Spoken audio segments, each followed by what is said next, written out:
Bonjour tout le monde et bienvenue à cette nouvelle revue de presse de 7 jours sur Terre, semaine du 8 avril 2025. Quel bonheur de vous retrouver dans une semaine extrêmement chargée, vous l'aurez deviné d'emblée. Il sera question de cette guerre commerciale, de l'effondrement des marchés auquel on assiste et déjà c'est en train de se retourner. On sera très intéressant de suivre au cours des prochaines heures. Nous sommes actuellement lundi autour de 11 heures du matin, heure de l'Est. Donc bien sûr, au moment où on se parle, les marchés sont en train d'hésiter par rapport aux déclarations de Donald Trump. On aura l'opportunité d'y revenir tout à l'heure. D'abord, la question des marchés, la réponse internationale et l'incertitude, les contradictions qui sont en provenance des États-Unis, l'impact que tout ça pourra avoir sur le monde, en fait, sur l'ordre mondial, pour ne pas dire le terme lui-même. Le Canada, qui se positionne comme champion du multilatéralisme, on pourra revenir aussi en deuxième temps. Je veux qu'on traite l'Amérique du Nord d'entrée de jeu, puisque on a toujours Mark Carney qui flotte vers la victoire au Canada, la campagne conservatrice qui est un échec total, le positionnement de Carney. On aura aussi l'opportunité de revenir là-dessus tout à l'heure. La situation géopolitique au Moyen-Orient. Ceux qui ne veulent pas entendre parler du Moyen-Orient, je suis extrêmement désolé. Ceux qui, au contraire, voulaient avoir un suivi là-dessus, vous allez être choyés aujourd'hui. On fera un grand segment à la carte sur le Moyen-Orient. Il est très important pour moi d'abord d'évaluer la question de la Syrie et les développements auxquels on assiste actuellement en Irak et à Israël. La présence turque, notamment en Syrie, que j'aimerais beaucoup qu'on ait la chance de traiter. Donc, on vient là-dessus tout à l'heure. Les milices iraniennes qui déposent les armes en Irak, Gaza scindé en deux par les forces israéliennes au cours des prochains jours, la RDC, République démocratique du Congo, et les États-Unis qui se rapprochent d'une entente sur les minéraux critiques. On en avait parlé il y a quelques semaines durant la revue de presse. C'est en train de se matérialiser. L'Iran qui refuse de négocier avec Washington. La Hongrie se retire de la Cour pénale internationale. Et bien sûr, vous les Français, Marine Le Pen, condamnée dans un procès extrêmement controversé. Bien sûr, on aura, je l'espère, l'opportunité d'en traiter un peu au cours des prochaines minutes. Sinon, si ça, on n'a pas le temps en fin d'émission, ne vous inquiétez pas.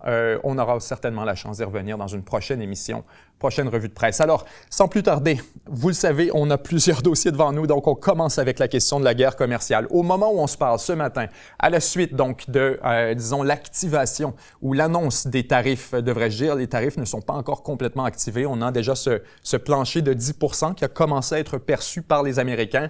Mais au cours de la semaine, Trump nous a dévoilé donc ce grand tableau avec tous les pays du monde, ou à peu près, à l'exception notamment très notable du Canada et du Mexique, qui, pour une raison ou une autre, ont évité vraiment un tsunami. On présume que c'est en raison des négociations actives entre le Canada, le Mexique, les États-Unis. Peut-être qu'on a choisi d'attendre un peu. Et il y a aussi, bien sûr, d'autres tarifs qui ont déjà été annoncés, indépendamment de ceux imposés sur le reste du monde. Donc, on peut présumer que là-dessus, le Canada, le Mexique sont sur un régime différent. Mais donc, ces tarifs universels qui ont été annoncés pour le monde entier. Et il faut le dire, tout le monde a eu à peu près la même réaction que le Canada et le Mexique, alors que le reste du monde regardait cette histoire de tarifs avec une certaine curiosité, pour ne pas dire un amusement, alors qu'on se disait, bon, Trump est en train d'une certaine manière de mener une négociation à ciel ouvert, une négociation publique avec ses partenaires nord-américains, en l'occurrence le Mexique et le Canada. Plusieurs croyaient que ça n'allait pas s'appliquer à eux. On a entendu le Royaume-Uni poser quelques questions à cet égard. Est-ce que nous, on serait peut-être visés? Trump semblait relativement conciliant avec le reste du monde. On avait parlé de possiblement l'Europe serait visée, la Chine très certainement, mais on était encore dans une logique de négociation. Aujourd'hui, ce n'est plus le cas, ou du moins, ce que nous dit Donald Trump, c'est que ce n'est pas le cas, qu'on n'est pas dans une négociation, au contraire. Et c'est là qu'on va venir un peu tout à l'heure sur la question de l'incertitude et des contradictions, parce qu'on a vraiment toute une foule de messages complètement différents, contradictoires et incompatibles qui viennent actuellement des États-Unis, tant du Congrès, des conseillers de Trump, de la Maison-Blanche, de Elon Musk lui-même et bien sûr de Donald Trump, qui nous disent tous une chose et son contraire. Trump nous dit « les tarifs vont rester ».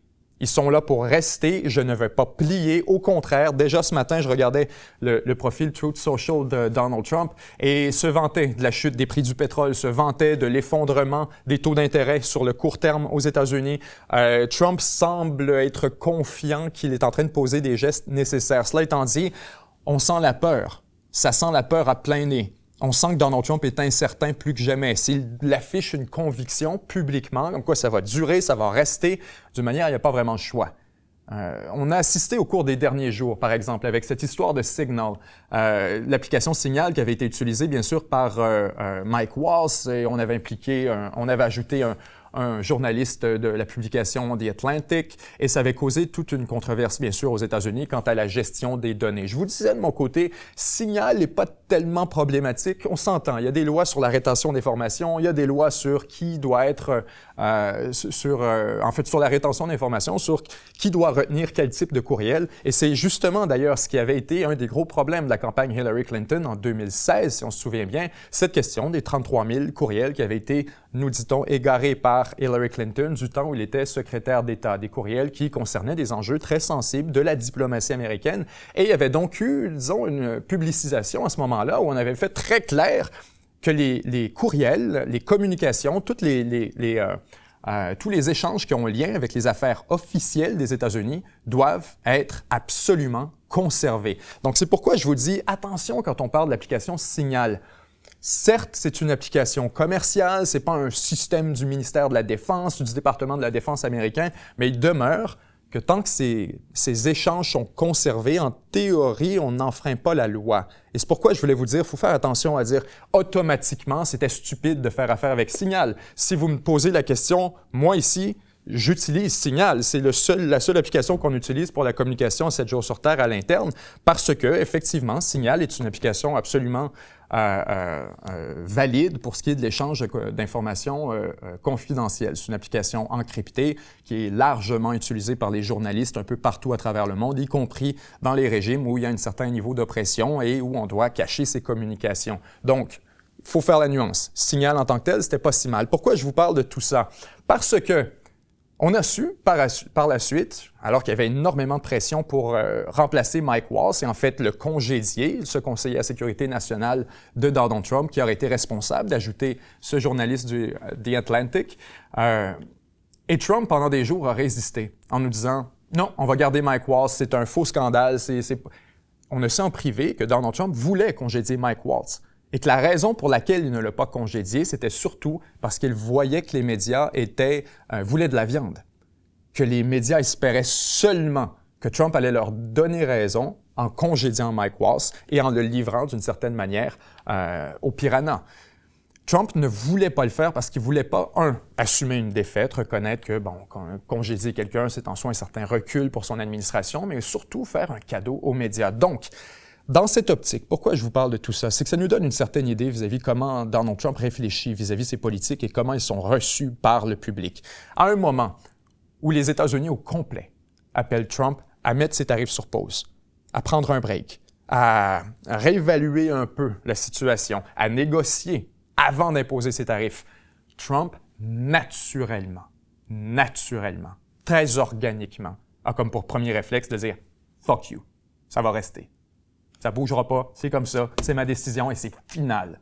Parce qu'il ne veut pas donner raison à tout le monde qui lui demande de reculer. Si Trump recule au point où on en est, d'une certaine manière, c'est un aveu d'échec. Parce que ce sera présenté, il n'est pas important de comprendre qu'est-ce que Trump avait en tête à ce moment-là. La perception, c'est la réalité. On percevra que Trump a plié un genou devant la réaction des marchés internationaux. Voyant que la bourse asiatique s'effondrait, voyant que les Européens s'effondrent, voyant que la bourse canadienne, que le Dow, que le S&P, que tout ça est en train de prendre le fond, Donald Trump pourrait plier le genou, mais il ne veut pas être perçu en train de le faire. Alors, on va probablement, au cours des prochains jours, assister à une espèce de bras de fer, alors que Trump voudra avoir l'air d'être en contrôle. Et si je n'ai aucun doute qu'au cours des prochains jours, peut-être même des prochaines heures, Trump va tirer des trous dans sa politique de tarifs comme un fromage suisse, la politique elle-même, en apparence, va rester. Des grands partenaires, on pense au Japon, on pense peut-être à l'Union européenne, on pense peut-être à la Chine, vont certainement obtenir une suspension, un gel des tarifs le temps qu'on mène une négociation, parce que manifestement, c'est ce que veut Donald Trump, négocier, en venir à des concessions de la part d'un certain nombre de pays. Et c'est là que je vous dis, on a vraiment, à partir de la réponse internationale, de cet effondrement des marchés, on a vraiment une incertitude qui s'en dégage. C'est de là que vient beaucoup de l'effondrement des marchés, parce que le marché est incapable d'assumer quelle sera la prochaine décision de Donald Trump. Normalement, on vient price in, on vient on vient intégrer ces nouvelles à l'intérieur des prix du marché lui-même. Donc, que ce soit une action en technologie, peu importe quelles sont les nouvelles aujourd'hui en technologie, quelques secondes plus tard, le marché a pris acte de cette nouvelle information. Dans un contexte où on a de l'incertitude rampante, qui dure pendant plusieurs jours, plusieurs semaines, où on nous dit une chose et son contraire, des déclarations complètement contradictoires qui viennent non pas de l'administration, de la Maison-Blanche elle-même. Naturellement, les marchés ne savent plus où donner de la tête et il n'y a rien de pire que de l'incertitude. Quand on sait que ça va s'effondrer, quand on sait que c'est la direction que prend l'administration Trump, l'argent peut déjà se déployer ailleurs. L'argent ne se dématérialise pas, il ne s'élimine pas du marché entièrement. Quelqu'un la prend, l'installe ailleurs. Et naturellement, donc, on se retrouve à un équilibre assez rapidement. L'instabilité est vraiment ce qui tue les États-Unis et les marchés internationaux actuellement. Donc, naturellement, on s'attend à ce que la Maison-Blanche tente de clarifier au cours des prochaines heures quelle est sa volonté, quelle est son intention. Et c'est ce que je vous dis par des messages complètement contradictoires. Parce que ce matin même, M. Kevin Hassett, qui est un membre de l'administration Trump, conseiller du président, nous dit publiquement dans une entrevue avec Fox News, et ça c'est très intéressant, ce qui est interprété, le titre qui en ressort notamment de cette entrevue avec Fox News, c'est comme quoi le président réfléchit à peut-être, on flotte l'idée de suspendre les tarifs pendant 90 jours. Je vais voir l'entrevue. Je me dis, mais qu'est-ce que cette entrevue? Parce que si vous regardez les marchés en ce lundi, regardez le bond incroyable auquel on a assisté en début de journée, versus quelques heures plus tard, on est déjà essentiellement, on a récupéré à peu près les pertes de la journée d'aujourd'hui. Donc, pourquoi on assiste à ça? Une déclaration de Kevin Hassett qui nous dit peut-être qu'on gèlerait les tarifs pendant 90 jours. Et ce qu'il a dit, pour être exact, une proposition qui est venue de Bill Ackman, un investisseur du secteur privé, de Pershing, si je me souviens bien, qui nous dit on devrait mettre un 90 jours de pause. Trump est en train de causer un hiver nucléaire économique auto-infligé. C'est la déclaration de Bill Ackman. En réaction à cette déclaration, on pose la question à Fox News, à un intervenant de l'administration Donald Trump, à Kevin Hassett. On lui demande « Qu'est-ce que vous pensez de cette déclaration de Bill Ackman, qui n'est pas un membre de l'administration? Est-ce que Trump pourrait mettre une pause de 90 jours? » La réponse de Kevin Hassett, mot pour mot, c'est « Listen, the president's going to decide what he's going to decide. » Le président va décider ce qu'il décide. Et cette déclaration-là a été suffisante dans toute son ambiguïté, ça veut rien dire. Ça veut juste dire « je me mouille pas ». Mais cette déclaration-là a été suffisante pour faire redécoller le marché par en haut. Ça vous donne une idée à quel point personne ne sait à quoi s'en tenir en ce moment. Donc on entend, lui, il dit « peut-être ». Il n'a pas dit « peut-être ». Il a dit « je sais pas, il va décider ce qu'il va décider ». Donc on a gardé la porte ouverte, donc les marchés repartent par en haut. Alors, vous voyez, l'incertitude est en train vraiment d'avoir un impact extrêmement nuisible et ce n'est pas la seule déclaration contradictoire à laquelle on assiste en passant. Parce que, alors que Donald Trump nous parle d'une nouvelle ère, d'une nouvelle économie pour les États-Unis, d'un besoin de transformer le régime mondial d'échange et de commerce international, on se dit, ce n'est pas juste. Les Américains financent des pays étrangers, ce qui n'est pas vrai en passant. C'est pas vrai en passant. C'est complètement l'inverse et Trump ne comprend pas comment fonctionnent les tarifs et quel est l'impact de sa politique commerciale. On pourra y revenir dans un moment. Mais la prémisse selon laquelle les Américains financent le reste du monde, c'est la prémisse de Donald Trump. Et qui donc nous dit, ça ne peut plus continuer. J'implante des mesures qui vont durer et qui sont le début d'un réinvestissement massif aux États-Unis, d'une réindustrialisation. Ce qu'on essaie de faire donc, ce qu'on suggère, c'est pas de négocier des concessions avec les autres pays. C'est-à-dire, à partir de maintenant, si vous voulez accéder au marché américain, à nos 350, 400 millions de consommateurs d'ici quelques années, qui sont parmi, en fait, les plus riches du monde, vous devrez payer un prix d'entrée. Et pour éviter de payer ce prix d'entrée, bâtissez tout simplement votre usine directement aux États-Unis. C'est le message de Trump. C'est donc une politique sur le très long terme. C'est une reconfiguration du système d'échanges internationaux. Elon Musk, le lendemain, dans une déclaration avec des intervenants de l'Union européenne, nous dit « Vous savez, l'objectif final des États-Unis, ce serait une zone de libre-échange totale entre l'Europe et les États-Unis. » Et voilà ce que je veux dire par des déclarations complètement contradictoires. Parce que Trump est loin de demander un libre-échange total avec l'Europe. Au contraire, il dit « Les usines européennes devraient produire les produits qu'ils exportent aux États-Unis. Et sinon, bien, on met un tarif, une barrière d'entrée de minimum 10 %, parfois plus haut dépendamment de l'industrie et de qu'est-ce qu'on veut relocaliser ici en fonction d'un certain nombre de paramètres. Ces deux positions sont totalement irréconciliables. Donc, qui est-ce qu'on écoute? Je présume que la position de Trump est celle qui a le plus de valeur dans l'administration. Je présume que Elon Musk exprime son souhait, qu'il aimerait peut-être qu'il y ait une chute des tarifs, qu'il reconnaît donc qu'il y a une... Et c'est là qu'on voit qu'il y a vraiment une... Il y a deux positions dans l'administration Trump. Il y en a certains qui partagent, tout le monde est d'accord que les Américains se sont fait abuser, essentiellement. Tout le monde dans l'administration Trump a l'air de partager l'analyse selon laquelle on fait rire de nous, les Américains doivent rééquilibrer les échanges internationaux. Ça, tout le monde semble être d'accord, que ce soit Elon Musk, Hassett ou peu importe, ou Scott Bessent ou Donald Trump ou des membres très mineurs de l'administration, tout le monde embarque là-dedans 200 %. Là où on a un peu plus une ambiguïté, c'est à quel est l'objectif final? Plusieurs vont dire, on essaie de négocier et de corriger ce problème, tout simplement. On veut entrer dans une discussion avec les États qu'on estime profitent de nous pour extraire des concessions en échange de la levée des tarifs. Ça semble être ce qui est suggéré. En fait, c'est ouvertement ce qui est suggéré par à peu près 70 % de l'administration Trump. Que personne n'y croit vraiment à cette histoire de tarifs permanents, à part Trump lui-même. Et sa garde rapprochée, notamment Howard Lutnick, qui parle ouvertement de non, ça s'arrête, c'est fini, c'est terminé. C'est lui qui négocie d'ailleurs avec le Canada, en beaucoup d'occurrences. Et chaque fois, c'est le même message. Ça ne peut plus durer. Désolé. On reconfigure l'ordre mondial et ça vient avec des conséquences pour certains pays, y compris le Canada, le Mexique, l'Europe, la Chine, etc. Vous devrez tout simplement accepter ce nouveau monde. Et c'est là que je vous dis, il y a une incertitude, une contradiction qui vient naturellement.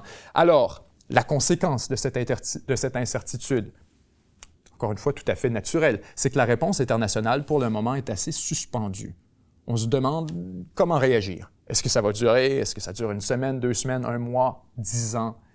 Quelle est la posture réelle de l'administration Trump et qu'est-ce qu'elle cherche à obtenir? Si ce qu'elle cherche à obtenir, c'est des concessions, il est probablement mieux de ne pas répondre à ces tarifs. Il est probablement mieux de ne pas aller en ajouter, d'entrer dans une guerre commerciale qui, en passant, quand on impose des tarifs, c'est bien sûr la population locale qui les assume. Ça ne relève pas de la science politique la plus compliquée, c'est juste de l'économie très élémentaire. Si on ajoute un tarif, le prix du produit augmente. Qui paie le produit? Le consommateur. Les consommateurs sont les plus punis par cette politique de tarifs, c'est naturel. Alors, si on considère ça, beaucoup de pays européens regardent en direction des Américains avant d'imposer des tarifs à notre population. Alors qu'on est déjà dans un cycle inflationniste, alors qu'on est déjà dans une situation d'incertitude, est-ce qu'on ne devrait pas attendre de voir où s'en vont les Américains? On devrait négocier avec eux d'abord. Donc, cette réponse internationale, pour le moment, c'en est une de crainte, d'incertitude, et à essayer de comprendre quelle est la volonté des Américains. On nous dit ce matin que déjà, et c'est encore une fois, c'est Trump qui essaie de backer sa politique et de montrer à tout le monde qu'attendez, là ça va, c'est pas si pire, parce qu'on a rarement, sinon jamais vu Trump sous autant de pression depuis le début de son mandat. Peut-être même au cours du premier aussi, en passant. Alors que Trump était dans un mandat entouré de gens qui lui étaient très souvent hostiles, des néoconservateurs alignés au Parti républicain, pas nécessairement des Trumpistes MAGA, et où Trump était très régulièrement sous pression. On l'a rarement vu autant qu'en ce moment. Alors que sa propre administration regarde dans sa direction en disant « Je suis pas sûr si ça va bien tourner tout ça ». On fait confiance, on délègue, on se dit « c'est le président, il doit avoir une stratégie », mais il y en a plusieurs qui commencent à avoir des doutes, et ces doutes-là sont publiquement exprimés, notamment par Wall Street, Main Street et tous les autres intervenants à l'intérieur du Parti républicain qui commencent à dire « Ouais, il faudrait pas que ça dure trop longtemps ».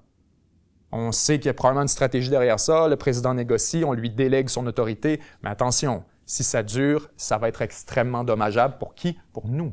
Les républicains voient bien qu'il y a des implications politiques au-delà de tout ça, et c'est ce qui fait très peur à Donald Trump aussi. Il n'y a pas un président américain, je le répète, il n'y a pas un président américain dans l'histoire qui a survécu à une récession, électoralement. Alors, qu'est-ce qu'on fait? À une économie en récession, si on pense par exemple, le dernier repère qu'on aurait, ça irait à Barack Obama en 2008, et Barack Obama, en passant, s'est fait geler au midterm de 2010. Ça a été catastrophique. Donc, c'est ce que je veux dire par une élection. Dans un contexte de récession, les républicains en sont très conscients. Ce serait quelque chose de catastrophiquement dommageable. Et pour Trump, ça a un impact très sérieux parce que, on sait, en ce moment, les républicains contrôlent la présidence, la Cour suprême, la Chambre, le Sénat. Mais tout ça est très, très, très suspect de changer. Particulièrement alors que les républicains viennent de perdre le siège de Cour suprême au Wisconsin. Et l'enjeu principal de ce siège de Cour suprême, c'était un redessinage, si on veut, un redécoupage de la carte électorale au Wisconsin qui ajouterait 2 sièges aux démocrates dans un contexte où les républicains ne peuvent plus en perdre aucun. En fait, Donald Trump, jusqu'à très récemment, vient juste d'annuler une nomination. Avait nominé c'était une représentante républicaine pour un poste, à quel poste était un poste un peu secondaire dans son administration, mais on a choisi de laisser tomber, de nominer quelqu'un d'autre parce qu'on ne pouvait pas se permettre de perdre son siège, de perdre une républicaine à la Chambre. Donc, ça vous donne une idée du niveau à quel point c'est extrêmement serré. Les républicains, si on perd 4, 5, 6, c'est terminé pour la majorité Trump et c'est terminé par extension pour beaucoup de son agenda. On sait de quoi ça a l'air dans une politique aussi polarisante qu'aux États-Unis. Quand on a un parti qui s'oppose systématiquement à tout ce que fait l'autre, on l'a vu sous les républicains, il ne faudrait pas s'étonner du fait que les démocrates fassent la même chose. C'est devenu classique depuis les 3-4 derniers présidents aux États-Unis. On a vraiment cet obstructionnisme parlementaire constant qui empêche le gouvernement américain, le Congrès, de tourner en rond. Alors, les républicains voient ça venir et se disent « on a encore énormément de choses à faire ». On n'a rien fait sur la baisse des impôts.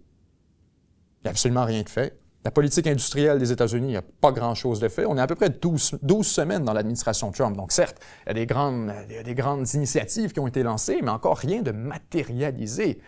Donc les républicains sont très frileux à dire déclencher une récession maintenant, c'est peut-être pas le meilleur timing. Et si la dernière élection présidentielle a été largement menée sur la question économique, sur le fait que les Américains voulaient que leur niveau de vie s'améliore, la situation actuelle pointe dans l'autre direction. On pointe vers une augmentation considérable des coûts, vers une inflation soutenue au cours des prochains mois. Donc, la guerre commerciale menée par Trump actuellement, à mon avis, est extrêmement contre-productive, extrêmement nuisible à son administration, et c'est pourquoi, au cours des prochains jours, dans les prochaines heures, Trump va tout faire pour tirer des trous comme dans un fromage suisse dans cette politique, parce qu'il le sait très bien que c'est en train de nuire à ses propres chances d'accomplir le reste. Alors, le reste du monde, justement, cette réponse internationale, il devient très clair maintenant que les États-Unis se sont auto-disqualifiés du régime commercial international. Ce que je veux dire par là, c'est que pendant très longtemps, les Américains étaient vraiment ceux qui organisaient le commerce, la finance internationale, si on veut. Le dollar est au cœur de tout. Et pourquoi le dollar est au cœur de tout? Parce que vous en avez besoin pour acheter aux États-Unis, merde. Aussi simple que ça. C'est aussi simple que ça. Pour acheter des produits américains et pour acheter des produits ailleurs dans le monde. Parce que c'est la monnaie acceptée de tous, c'est la monnaie la plus liquide, c'est la monnaie qu'on peut échanger pour en passant la dette. Et ça, c'est l'élément que, à mon avis, Donald Trump est en train de complètement ignorer. Quand je vous dis on ne comprend pas son plus gros canon, ne sait pas comment manier son plus gros canon, qui est le dollar américain. Je m'explique. Un empire, qu'est-ce qu'un empire? Un empire, on s'en est parlé ici à la revue de presse à quelques occasions, c'est d'avoir des routes commerciales, c'est de prendre son argent qu'on imprime soi-même, qui n'a donc intrinsèquement aucune valeur, c'est un bout de papier, et on va l'échanger contre des biens, des produits finis avec une valeur, qui ont pris du temps, qui ont pris des matériaux, qui ont pris de la main-d'œuvre, qui ont pris de la spécialisation, qui ont été envoyés, et on les a en échange d'un bout de papier. Il y a quelque chose de fantastique là-dedans. Maintenant, naturellement, on ne peut pas imprimer des bouts de papier à l'infini, ou du moins on présumerait qu'on ne pourrait pas, parce qu'un jour, les gens finissent par s'en détacher. Les gens vont prendre tout simplement une monnaie qui a plus de valeur, qui sera plus acceptée par d'autres partenaires, et c'est là que l'importance extrême du dollar entre en compte, parce que les Américains ont le contrôle et la mainmise sur le système financier mondial, parce que, à la fin de la Deuxième Guerre mondiale, ils ont imposé justement le FMI, la Banque mondiale et les grandes institutions qui facilitent l'utilisation du dollar comme monnaie de référence. Et parce que, bien sûr, les Américains ont été pendant très longtemps le marché le plus liquide au monde. Ils avaient le loisir incroyable d'être la monnaie de référence mondiale. Le loisir incroyable d'imprimer autant de monnaie qu'ils le veulent, d'imprimer autant d'argent qu'ils le veulent et tout simplement refiler sur la dette. Pourquoi? Parce que puisque l'argent américain ne cesse de baisser de valeur, puisque la monnaie américaine perd à coup de, c'est quoi l'inflation, 2, 3, 5 % par année? Ça veut dire que si vous prenez 100 $, que vous le mettez dans une caisse et vous regardez dans l'autre direction, l'an prochain, il ne reste pas 100 $. Nominalement, il reste 100 $. Mais en termes de valeur, vous en avez pour 95 à peu près, parce que le dollar, les unités, valent moins. Il vous en faut plus pour acheter la même chose. C'est ça l'inflation. Donc après 2 ans, 90. Après un autre, il vous reste seulement 75 $. Rapidement, les pays ont compris que puisqu'il n'y avait pas le choix de tenir des dollars américains, on n'a pas le choix. C'est comme si je voulais, par exemple, c'est comme si mon épicerie n'accepterait seulement qu'un type de monnaie, des dollars épicerie. C'est des petits coupons qu'il faut que j'achète et il y a seulement ces coupons-là qui sont acceptables à l'épicerie. Qu'est-ce que je ferais avec ces coupons? J'en tiens une réserve, toujours, naturellement. J'ai besoin de l'épicerie à tous les jours, à tous les 2 jours. Il faut que je me nourrisse. Donc, j'ai besoin de ces coupons. De la même manière qu'un pays comme le Japon, comme la Chine, comme peu importe, qui a besoin des produits américains pour différentes raisons, ou de produits ailleurs dans le monde qui sont nommés en dollars américains, n'a pas le choix de tenir des réserves. Il n'y a pas le choix. On a les réserves de dollars qui, comme on vient de l'expliquer, fondent à tous les jours comme de la neige au soleil par l'inflation, parce que les putains d'Américains en impriment toujours plus à tous les jours.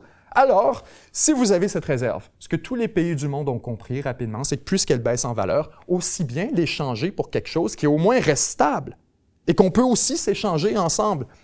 Ce que font les pays, c'est qu'ils vont prendre cet argent qui est en réserve étrangère et le convertir, acheter à la place de la dette américaine, ce qu'on appelle les treasuries, bonds, parce que c'est bon du gouvernement américain qui dit, regarde, donne-moi 1 million de dollars, moi je vais te redonner 1 million de dollars plus 5 % dans 15 ans, 20 ans, 30 ans, dépendamment du terme du bond.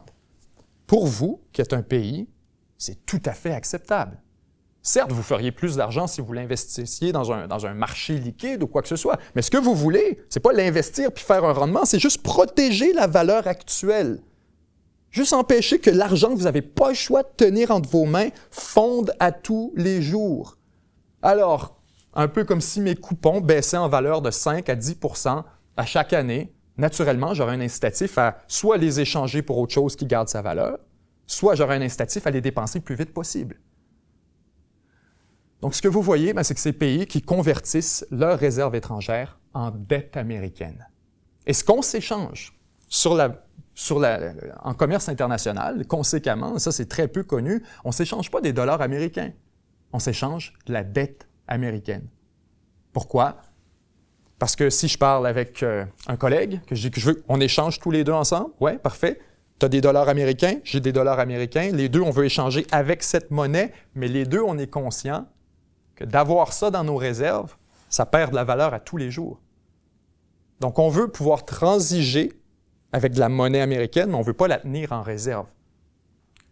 J'achète de la dette, ce que j'ai, ce n'est pas 1 million de dollars américains, c'est 1 million de promesses de repaiement par le gouvernement qui imprime lui-même sa propre monnaie. Donc, il n'y a aucune chance de faire défaut. Et c'est pourquoi les pays convertissent avec de la dette américaine en se disant c'est plus sécuritaire et au moins, au lieu de perdre 3, 4, 5 % par année, ça gagne 3, 4, 5 % par année. Et voilà la logique derrière ça. Et voilà aussi, en passant, comment les Américains financent leur dette. Quand on dit à quel point la dette américaine est essentiellement gigantesque et qu'elle ne sera jamais vraiment remboursée, c'est ce qu'on veut dire par là. C'est que les Américains n'ont pas besoin de rembourser la dette parce qu'elle est financée par le reste de la planète au complet. Normalement, les gens regarderaient les Américains et diraient « Attends un peu, là. » Oublions les Américains pendant un moment. Prenons par exemple la Grèce. Comment finance sa dette un pays comme la Grèce? Chaque année, elle émet des bons. Elle dit, bon, par exemple, j'ai un budget de 100 $ et j'ai dépensé 110 $. J'ai besoin de 10 $. Qui va me prêter mon 10 $? Si vous êtes un bon repayeur, que vous avez une économie en santé, que c'est juste 10 $ que vous avez besoin, les marchés internationaux vont vous le donner. Ils vont regarder vos chiffres, ils vont dire « Ouais, ton taux d'imposition est assez bas, tu as de la marge de manœuvre, la population est en santé, le taux de chômage est bon, on va regarder tes paramètres généraux économiques, on va dire « Good, je te prête l'argent. » Maintenant, si ça va pas bien, si vous êtes constamment en déficit, que ça fait 20 ans consécutifs que tu demandes 5, puis 10, puis 15, puis 20, puis 30, puis 50 $. Et là, tu es rendu à 100 $, c'est l'équivalent de ton budget au complet que tu empruntes. Je peux te prêter de l'argent, mais le taux d'intérêt va être beaucoup plus haut. Le taux d'intérêt va être beaucoup plus haut. C'est ce qu'on a vu avec la crise de la dette en Europe. Des pays qui sont tout simplement plus capables d'emprunter à des taux raisonnables. Et donc, à un moment donné, je vous prête, mais oui, mais à 10 %. Je te prête 1 milliard, mais à chaque année, tu dois me retourner 100 millions juste en intérêt. Et c'est comme ça que des États plongent vers la déconfiture la plus totale économiquement. Pour les États-Unis, ça ne s'applique pas. Ils peuvent être pas viables, ils peuvent avoir des déficits pendant des décennies comme ils le font depuis les années 90, 2000. On n'a pas vu un surplus aux États-Unis. Donc, avoir des déficits à perpétuité et ne jamais manquer de liquide. Parce que le monde entier convertit ses dollars en dette américaine. Tant qu'il y a de la demande pour le dollar, il y a de la demande pour la dette. À chaque fois, pensez-y, si on prend des dollars américains pour échanger, et comme je vous dis que les deux, nécessairement, ont converti pour de la dette ensuite, ce que ça veut dire, c'est que chaque fois qu'il se dépense un dollar en commerce international sur la planète, ça crée un dollar en valeur correspondante, en demande correspondante pour la dette américaine. Donc, les Américains, depuis un certain moment, ont compris que leur dette n'avait pas vraiment d'importance, que leur déficit était « faut garder ça un peu sous contrôle pour que ça paraisse quand même pas trop pire », mais il n'y a pas de conséquences fonctionnelles pour les Américains à avoir un déficit gigantesque, à part les paiements de services sur la dette, etc. Mais encore là, vous payez, vous imprimez votre propre monnaie. Évidemment, les autres pays du monde ont tout intérêt à sortir de ce système. J'ai juste à prendre une autre monnaie que le dollar, à perdre de la valeur à tous les jours. Je suis obligé de la convertir pour de la dette, à directement financer, dans le fond, les déficits des Américains pour avoir le privilège d'utiliser leur dollar. That is fucking dumb! Le monde entier regarde ça en se disant « ça fait aucun sens », y compris les Chinois, la Russie et tous les autres. Donc, ce qui nous amène au pétrodollar. Les Américains aussi voient très bien qu'un jour, les gens vont vouloir passer à autre chose. Ils voient très bien que c'est un avantage incroyable. En fait, les Français de Giscard d'Estaing parlaient déjà le privilège exorbitant de l'Amérique. Ce privilège que d'être la monnaie de référence qui donne le droit de dépenser autant que tu veux, où tu veux, de financer un empire mondial, la plus grande armée que l'histoire n'a jamais connue, et au fond, tu ne payes pas pour. C'est les Chinois qui payent pour, qui financent 600 milliards de dettes américaines. Pourquoi? Parce que chaque fois qu'ils t'envoient quelque chose aux États-Unis, qui t'envoie de la cochonnerie chinoise, des morceaux de plastique, des voitures, ou peu importe, pas des voitures aujourd'hui, mais tout ce qu'on envoie de la Chine vers les marchés occidentaux, ça retourne en Chine sous forme de quoi? Sous forme d'argent américain, que eux ne veulent pas. Donc, pendant des années, la Chine prenait ça immédiatement, convertissait en dollars américains. Et c'est pourquoi, en dette, pardon. Et c'est pourquoi on disait, pendant des années, vous avez sûrement entendu parler de ça, la Chine possède la dette américaine. Très vrai. Très vrai. Très vrai. La Chine possédait la dette américaine pendant toute une éternité, jusqu'à, en fait, épisode fascinant, 2014. Et c'est vraiment, quand j'ai un épisode fascinant, c'est un épisode spectaculaire, il n'y a pas d'autre mot. Les Américains, en ce moment, sont dans une crise de liquidité, si on veut. Je ne veux pas dire crise de liquidité, c'est peut-être pas le bon terme. Je devrais dire une crise de confiance. Parce que arrive 2012, 2013, la dette américaine continue à augmenter. Après la récession, on a 2008, 2009, la grande crise, la récession qui fait très mal aux finances aux États-Unis. On baisse les taux d'intérêt au plancher, on imprime de l'argent comme jamais auparavant et on maintient l'économie sur le respirateur artificiel pendant une période. Les Chinois regardent tout ça aller. Ça dure 1 an, 2 ans, 3 ans, 4 ans, 5 ans. Là, on est rendu en 2013, 2014 et l'économie américaine ne s'en va encore nulle part. Les taux d'intérêt sont au plancher, on a essayé de remonter, ça va nulle part, ça ne marche pas. Les Chinois commencent à s'inquiéter, à se dire « attendez un peu, là. La valeur du dollar américain n'arrête pas de baisser. Les Américains se font décoter leur note de crédit pendant cette période. Donc, les Chinois, littéralement, convoquent les Américains à une explication. À dire, là, vous nous envoyez quelqu'un. Je ne sais pas qui. En fait, on sait qui. Ils ont demandé le président. Ils voulaient que Barack Obama se déplace en Chine pour aller s'expliquer aux Chinois, aller rendre des comptes, aller dire, là, allez-vous payer un jour votre dette? Parce que nous, on n'arrête pas de financer votre dette. Et vous n'avez pas l'air de quelqu'un qui va le rembourser et vos finances publiques sont de pire en pire à chaque année. Alors, qu'est-ce qu'on fait? Êtes-vous sérieux? Allez-vous rembourser? Qui les Américains ont envoyé? Ils ont envoyé Joe Biden, qui était vice-président des États-Unis à l'époque. Et devinez, quand je vous dis dans une ironie, dans un spectacle incroyable, qui était le vice-président de la Chine à ce moment? Xi Jinping. Donc en 2014, Xi Jinping, alors vice-président, aujourd'hui président chinois, rencontre tête à tête Joe Biden. Et Biden engueule les Chinois d'aller voir la Chine et de leur dire « Vous avez aucune raison de miser contre les Américains. Il n'y a jamais personne qui a misé contre les Américains et qui a été gagnant. Si vous devriez continuer à financer notre dette et ceux qui ne le font pas, ils vont seulement rater le bateau. » Donc, Joe Biden va là avec une espèce de... La réponse américaine, on ne devrait pas l'imputer à Biden, probablement que c'est la réponse de l'administration, mais comment elle est exprimée par Biden et très publiquement en passant. Allez vous informer sur cet épisode, la visite de Biden en Chine autour de 2014. C'est vraiment spectaculaire. Où on dit... Il n'y a jamais personne qui s'en est sorti gagnant à miser contre l'Amérique. Essentiellement, défie les Chinois à dire « Oui, on va continuer d'imprimer de l'argent. Notre dette est en pleine santé. Vous n'avez pas un mot à dire. C'est pas vous autres qui allez changer la politique fiscale des Américains, des États-Unis. » Immédiatement après cette rencontre, les Chinois arrêtent d'acheter de la dette américaine. Fini. L'achètent, mais ne l'accumulent plus. On reste au niveau où on était. Qu'est-ce qui se passe plutôt? Parce qu'on a encore le même problème. Vous envoyez quelque chose, vous envoyez une caméra, vous envoyez une tasse, est-ce que c'est fait en Chine? Vous envoyez quelque chose au Canada ou aux États-Unis, on vous retourne de l'argent américain, qui baisse en valeur à tous les jours. Vous avez encore le même problème qu'avant, mais là, vous ne voulez plus le convertir en dette. Baisse de valeur, baisse de valeur. Qu'est-ce que le gouvernement chinois fait? Ça va faire une pierre deux coups. Puisque cet argent-là vaut rien, il faut le collatéraliser. Il faut faire quelque chose avec, il faut acheter. Donc, ce qu'on va faire, ils prennent leurs milliards d'argent envoyés par les Américains en échange de produits chinois et se mettent à les dépenser en Afrique. Et c'est ce qu'on appellera, en fait, en Afrique, en Asie, un peu partout à travers le monde, au Moyen-Orient, et c'est ce qu'on appellera One Belt, One Road. Cet énorme projet qui est né en Chine exactement au même moment. Autour de 2013-2014, les Chinois réalisent qu'ils ont cette entrée de capital énorme. Ils ne peuvent pas changer leur système. Leur système est basé sur l'exportation. Maintenant, la contrepartie de ça, c'est que vous avez des dollars américains desquels vous ne savez pas quoi faire. Alors, qu'est-ce que je fais avec ça? Quant à les avoir et à regarder baisser, je vais les distribuer un peu à gauche, à droite. Je vais les collatéraliser, j'ai de la misère avec ce mot parfois. Et ce que j'obtiens en échange, je convertis ces dollars en pouvoir, en influence.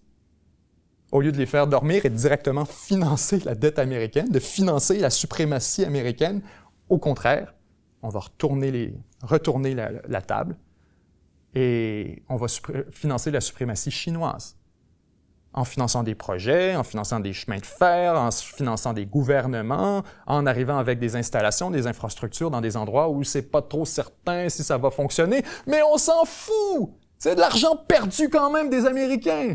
Alors, vous voyez maintenant pourquoi les Chinois ont eu aussi cette attitude un peu par rapport à One Belt, One Road. Ils le voyaient comme une pierre deux coups. On a de l'argent, on ne sait pas quoi faire avec ça. Quitte à avoir de l'argent qui perd en valeur, on va tout simplement l'investir. Et soudainement, cet argent qui servait à financer les Américains, la domination américaine, maintenant sert à financer la montée de la Chine. Et curieusement, exactement en ce moment, 2014-2015, la tension entre la Chine et les États-Unis augmente dramatiquement. Et c'est le secret de Polichinelle qu'on mentionne très rarement dans cette question de la compétition stratégique entre la Chine et les États-Unis, la question de la dette. Cet épisode absolument névralgique qui se produit et qui vient, vous comprendrez, à partir du moment où la Chine arrête de financer la dette américaine. Les Américains comprennent la game. Il ne faut plus qu'on leur envoie d'argent. Avant, cet argent-là retournait chez nous. On donnait de l'argent à la Chine, ils nous rachetaient de la dette en échange. C'était gagnant. Il n'y en avait rien à chier d'acheter des produits chinois. Good. C'était ce qu'on appelait littéralement « rolling the debt ». C'est le terme en anglais, c'est « rolling the debt ». On roule la dette. On en a, elle arrive à échéance, des dettes de 5 ans, 10 ans, ça arrive à échéance, il faut qu'on la roule une nouvelle fois. Les Chinois vont l'acheter. À partir du moment où on se met juste à envoyer de l'argent en Chine et que la Chine prend cet argent et l'envoie en Asie, en Afrique, un peu partout pour ses propres intérêts. Là, les Américains commencent à paniquer. Ils disent « OK, il ne faut plus qu'on envoie aucun argent en Chine. On ne peut plus rien envoyer, on ne peut plus rien acheter à Chine avec des dollars américains. Clairement, elle s'en sert pour financer sa domination. Et donc, à partir de ce moment, 2014-2015, la guerre commerciale entre la Chine et les Américains explose. Il n'est plus question d'envoyer quoi que ce soit. Il n'est plus question de leur donner $1, parce que ça ne revient pas de notre côté.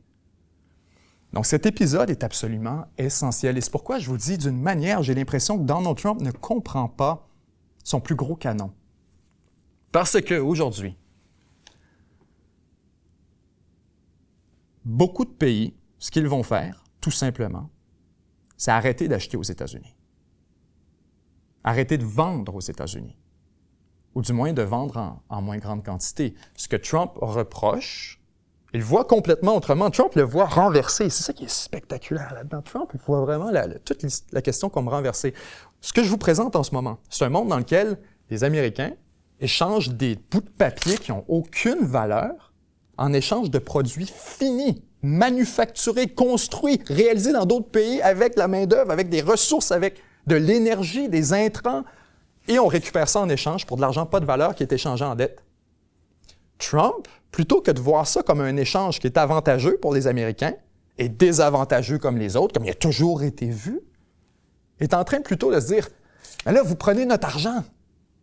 Vous prenez plus de notre argent qu'inversement. » Et ça fâche de dire autrement dit, vous vendez plus de produits aux Américains qu'on achète de produits chez vous.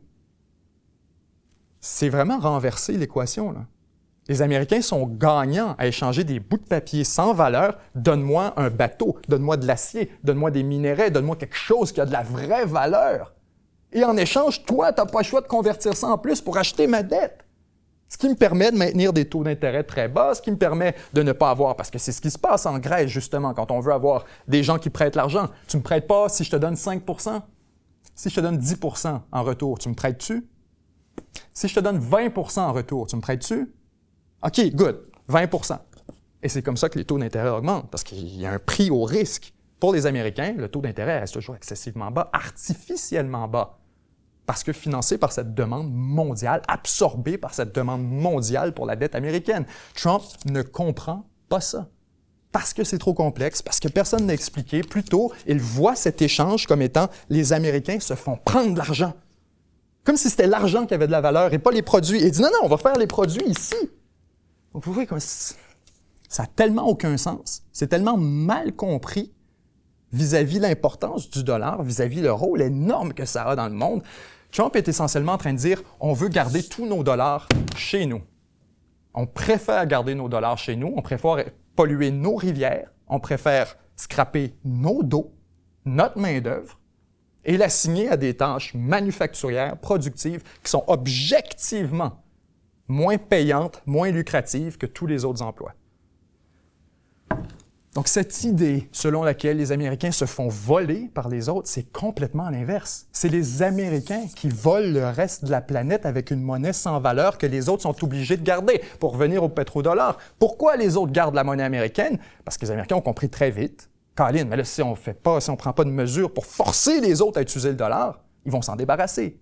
C'est bien trop stupide d'utiliser le dollar.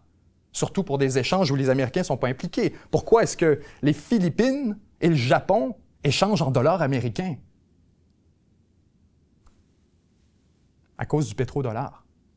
Parce qu'on dirait, écoutez, si vous dites, par exemple, on n'a plus affaire aux Américains, j'achète plus rien aux États-Unis, je veux rien savoir d'eux autres, je veux juste faire du commerce avec mes amis. OK, les Américains ont été, dans le Moyen-Orient, autour des années 50, 60, ont conclu une série d'ententes avec tous les grands producteurs de pétrole, comme quoi leur pétrole serait exclusivement pricé en dollars américains, marqué, nominé en dollars américains, et achetable en dollars américains. Pas juste pricé, le prix est affiché, puis tu peux... Non, j'accepte juste la monnaie américaine. Ce que ça a créé, c'est que pour avoir accès au marché mondial de l'énergie, on s'entend au moment en 60, 70, c'était exclusivement au Moyen-Orient, ou presque, pour ce qui est de la production d'hydrocarbures. On avait un peu les Soviétiques, mais c'était pas vraiment accessible au monde libre. Donc l'idée, c'était de dire, si vous n'avez pas de dollars américains, vous n'avez pas accès au marché de l'énergie. Et en contrepartie, qu'est-ce qu'on a offert à ces pays qui, eux, prennent les dollars américains et exclusivement les dollars américains? J'entends par là notamment l'Arabie saoudite. Qu'est-ce qu'on leur a offert? Garantie de sécurité. Et d'un, pourquoi Pourquoi vous pensez que l'Arabie saoudite est notre allié? 2, on leur a offert un accès privilégié aux émissions de dette américaines. Ce que ça voulait dire, c'est que puisque eux aussi, dans le fond, ce que ça veut dire, c'est pour l'Arabie saoudite, par exemple, elle vend l'entièreté de son pétrole à la planète entière en dollars américains. Elle a le même problème que tout le monde. Elle se retrouve avec une pile interminable de dollars américains qu'elle ne sait pas quoi faire avec. Donc, les Américains leur ont dit, on va te faire un deal additionnel. Tu vas avoir accès secrètement. C'est un deal secret qu'on a appris il y a à peine 3 ou 4 ans. En passant, c'est très récent qu'on a découvert que ce deal-là existait, que les Saoudiens avaient un accès privilégié aux émissions de dette américaines pour les acheter moins cher, avec un meilleur rendement. Donc, ça les incite à prendre cette énorme montagne de dollars et à immédiatement les convertir soit en investissement aux États-Unis, acheter des ligues de golf, acheter des équipes de basket. Pourquoi vous pensez que les Saoudiens sont partout et qu'ils achètent tous les condos puis toutes les... C'est qu'ils n'ont pas le choix. Ils ont de l'argent qui perd en valeur à tous les jours. Il faut qu'ils la roulent dans l'économie américaine. Ils peuvent l'envoyer en Europe, mais il faudrait qu'ils le convertissent en euros. Vous venez de perdre 5 4 en partant, juste sur la conversion. Donc, ce qu'ont fait les Américains par ce pétrodollar, c'est de fédérer le monde entier comme étant forcés à utiliser des dollars américains et les grands producteurs de recycler l'argent du marché mondial de l'énergie dans l'économie américaine, directement. Ce qui fait augmenter le stock market, le marché, ce qui fait augmenter les valeurs immobilières, ce qui fait augmenter tout ce que vous pouvez imaginer. C'est une infusion d'argent. C'est tout l'argent qui est dépensé pendant une période, on s'entend jusque dans les années 2000, presque 2000, assez tard, le pétrodollar, que ça a été l'exclusivité. Encore aujourd'hui, ce l'est presque.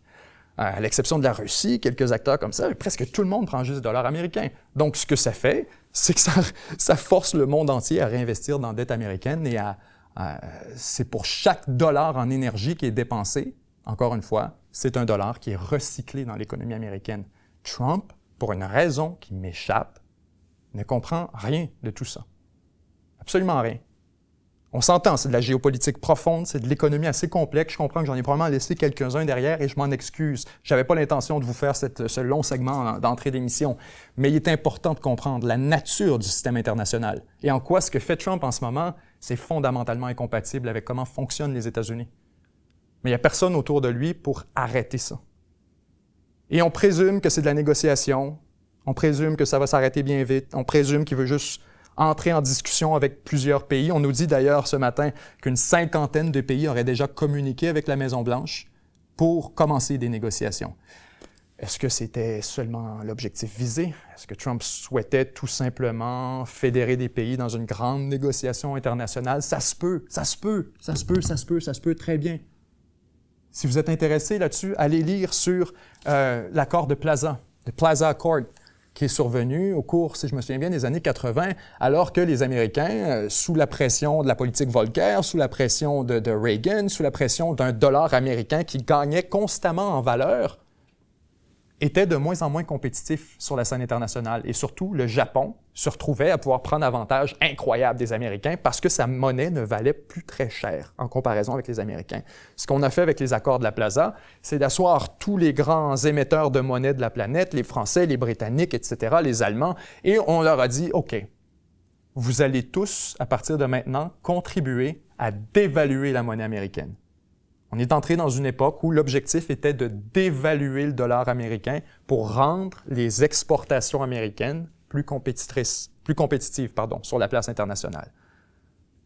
Certains allèguent que ce qu'est en train de faire Donald Trump en ce moment, c'est un accord Plaza forcé. Impose au reste du monde une dévaluation massive de la monnaie américaine, ce qui a un impact bien sûr sur ceux qui tiennent la dette, mais aussi sur ceux qui font du commerce avec les Américains. Alors que soudainement, le yen japonais, l'euro et un certain nombre de devises internationales s'apprécient vis-à-vis le dollar, parce que le dollar baisse. Ce que ça crée, c'est que le déficit entre les deux est moindre. Donc, est-ce que Trump est conscient de tout ça et essaie un accord de Plaza 2.0? Est-ce que c'est une négociation à ciel ouvert? Il n'y a aucune de ces stratégies, je vous avoue, qui me plaît énormément, parce que si effectivement Trump avait dans l'intention de tout simplement négocier avec une 50aine de pays, alors ce qu'il aurait pu faire, de manière très crédible, s'il n'avait pas fait ça 25 fois avant et reculé ensuite, on s'entend, la crédibilité là-dessus est assez usée. Mais Trump aurait pu tout simplement présenter le même tableau qu'il a présenté, avec les tarifs, avec les montants, et attendre 1 mois, 2 mois. Dire, voici les tarifs qui vont entrer en fonction dans 60 jours. On tombe dans une négociation avec chacun de ces pays et on vous invite à nous faire des propositions pour baisser le tarif. Il n'y aurait eu aucun effondrement du marché, vous comprenez? Parce que le message aurait été très clair de la part de la Maison-Blanche. Qu'est-ce qu'on veut obtenir? Qu'est-ce qu'on cherche à obtenir? Il y aurait eu une date, une période de négociation et une ouverture donc à allonger dans l'éventualité où des négociations seraient encore en cours ou en train d'être finalisées. Là, plutôt, on nous dit, voici les tarifs, vous n'avez pas un mot à dire, on les impose maintenant, puis ensuite vous négociez et on verra ce qui arrive. Naturellement, les marchés répondent en couilles. Naturellement. Donc là-dessus, je vous avoue que la stratégie trumpienne pour ce qui est des tarifs, on s'en va dans mauvaise direction. On s'en va dans mauvaise direction sur tellement d'égards, sur la domination américaine, sur le système financier, tout ça est en train de s'effacer parce que on revient à notre point de tantôt. Pourquoi vous tenez des dollars américains si vous n'avez plus besoin de ces coupons? Vous achetez plus de produits américains. Et que vous commencez à produire de l'énergie. Les énergies renouvelables, c'est un peu ça aussi, c'est de défier l'hégémonie américaine sur le pétrodollar, où soudainement, si vous avez des centrales éoliennes chez vous, si vous avez de la géothermie, si vous avez de l'énergie nucléaire, peu importe, bien, votre demande pour le dollar américain, votre besoin d'en tenir est considérablement moindre. Vous n'avez plus besoin du marché énergétique mondial, ou du moins beaucoup moins. Et si vous avez des partenaires locaux comme la Russie, la Chine, qui sont prêts à vous en vendre dans d'autres monnaies, alors soudainement, vous avez gagné. Et c'est pourquoi, d'ailleurs, les Américains étaient en panique lorsque, il y a 1 an et demi, les Saoudiens ont suggéré la possibilité que peut-être ils pourraient accepter d'autres monnaies que le dollar américain pour mettre de la pression sur les États-Unis, bien sûr. Les Américains ont paniqué, ont fait une entente avec les Saoudiens, on s'est rapproché de l'Arabie saoudite à nouveau et les Saoudiens s'en sont sortis. Donc là-dessus, Trump, j'ai l'impression, n'a pas complètement compris les implications d'une politique de tarifs sur la dette américaine, sur le dollar, sur les monnaies alternatives, alors que Trump défend constamment de dire on doit avoir un dollar qui domine. Si vous attaquez le dollar, vous allez être fini. Le BRICS, ça va être des tarifs de 100%. Mais en même temps, il dit à tout le monde achetez moins de produits aux États-Unis. Du moins, c'est l'invitation. On a un déficit commercial, on va acheter moins chez vous, on met des tarifs. Ce que ça fait, une guerre commerciale, ça réduit les échanges. Vous comprenez? Chaque fois qu'on réduit les échanges, on réduit la demande pour le dollar et conséquemment pour la dette. Donc, il y a des éléments là-dessus qui me semblent totalement incompris. Le Canada se positionne comme champion du multilatéralisme, devrais-je dire. Encore une fois, un dossier extrêmement intéressant parce qu'on a vu au cours des dernières semaines donc cette montée, disons, de l'animosité au Canada envers les États-Unis, alors que, incarné par le gouvernement Carney, ce nouveau premier ministre canadien qui n'a jamais été élu, bien sûr, en remplacement de Justin Trudeau, se positionne comme étant un centre-droit relativement ouvert au partenariat avec l'étranger et très fermé à la relation avec les États-Unis. Mark Carney n'est pas arrivé comme l'est arrivé Justin Trudeau, par exemple, disant « on cherche une négociation, on cherche à faire des concessions, on veut rétablir la relation avec les États-Unis telle qu'elle existait avant cet épisode et on va faire le nécessaire. » C'est quoi? Le fentanyl? Good, on s'en occupe. La frontière? Good, on s'en occupe. Justin Trudeau était dans une logique de rétablir et de préserver la relation.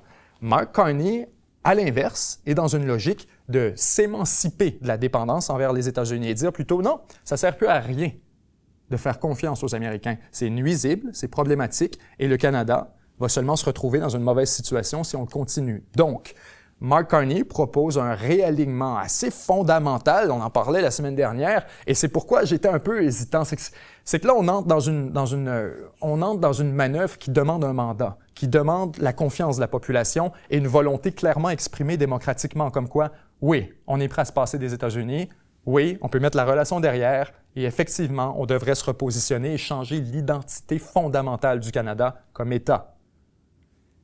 J'ai pas de problème à ce qu'on le fasse. J'étais le premier à le suggérer, à le proposer comme solution pour le Canada, à dire qu'on devait exagérer l'expérience avec les Américains, qu'on devait en faire spectacle, montrer, vous voyez à quel point on s'est fait attaquer, à quel point ils nous ont planté un couteau, parce que cet épisode ajoute de la crédibilité au Canada comme acteur international pour le multilatéralisme. Il ajoute de la crédibilité au Canada lorsqu'il dit on doit s'émanciper des États-Unis et on veut proposer des solutions alternatives. Tant et aussi longtemps qu'on est perçu comme le caniche des États-Unis, personne ne veut discuter avec nous. C'est normal. C'est parfaitement normal. Il n'y a rien à obtenir. Notre latitude, notre liberté est très limitée. À partir du moment où on dit on veut s'aligner avec l'Europe, on a connu une expérience avec les Américains qui ont transformé notre vision du monde et on ne retournera plus jamais à ça. Très bonne proposition. Je veux nuancer ce que je disais la semaine dernière parce que j'étais fâché contre Mark Carney qu'il fasse cette proposition sans mandat. Là, j'ai un problème. Parce que c'est un réalignement fondamental de la posture du Canada comme pays. C'est un réalignement qui va dans toutes les sphères de la société, dans l'économie, dans les enjeux militaires, dans les enjeux culturels, c'est tout. Si on est pour aller vers ça, c'est correct, mais soumettons-le en élection. Soumettons-le à la population canadienne et que ce soit endossé. Sinon, la stratégie en tant que telle n'est pas complètement stupide. C'est-à-dire qu'on devrait s'aligner avec autre chose que les États-Unis et élargir un peu notre horizon stratégique, en l'occurrence avec l'Europe, oui, mais aussi avec l'Australie. On a acheté un système de radar à l'Australie, très bonne idée, quitte à l'acheter aux Américains. On doit diversifier ses investissements. Ça me semble extrêmement intelligent. La seule nuance à faire, on a besoin d'un mandat. Autrement de ça, Mark Carney n'a pas la liberté d'aller nuire à la relation du Canada avec les États-Unis tant qu'on ne lui a pas donné le mandat de le faire. Imaginons un scénario incroyable, parce que la campagne conservatrice est un désastre, un échec lamentable et embarrassant pour lequel les députés conservateurs vont avoir tout un post-mortem à faire. Probablement la fin de la carrière politique de Pierre Poilievre, d'ailleurs. Mais imaginons un scénario incroyable dans lequel les conservateurs gagnent. Imaginez un peu le tort qui aurait été causé par Mark Carney à travers ses déclarations. Imaginez un peu à quel point on aurait traîné le Canada dans une direction où, dans le fond, peut-être que c'est pas là du tout où on s'en allait. Peut-être qu'un Pierre Poilievre, qu'un gouvernement conservateur déciderait de s'aligner avec les États-Unis, régler la question de l'immigration, et soudainement, on reviendrait amis avec les Américains. Lequel est le plus désirable au sens de l'histoire? Il n'y a aucun doute à mon sens. On est mieux d'être proche des Américains. On est prisonnier de notre géographie. Je vous dis pas qu'ils sont moralement supérieurs. Je vous dis pas que j'aimerais pas être ami avec l'Europe. J'aimerais aussi qu'on construise une autoroute jusqu'à de l'autre côté de l'Atlantique, mais ça n'arrivera pas. On doit être quand même conscient de la nature géographique du territoire canadien, du fait qu'on est effectivement prisonnier de l'Amérique du Nord. On ne peut pas échapper à l'influence des Américains. On se doit donc d'avoir une relation privilégiée avec eux, pas positive, privilégiée. On se doit d'être dans le top 3 de leurs meilleurs amis toujours. Ça étant dit, peut-être que Mark Carney aurait pu nuire à la relation du Canada à travers des déclarations qui ne seront pas endossées par des actions politiques étrangères ensuite et qu'on va tout simplement se réaligner avec Washington. Donc, à faire très attention là-dessus. Situation géopolitique au Moyen-Orient. Seigneur, ça brasse au Moyen-Orient. On va prendre un instant pour passer à la carte.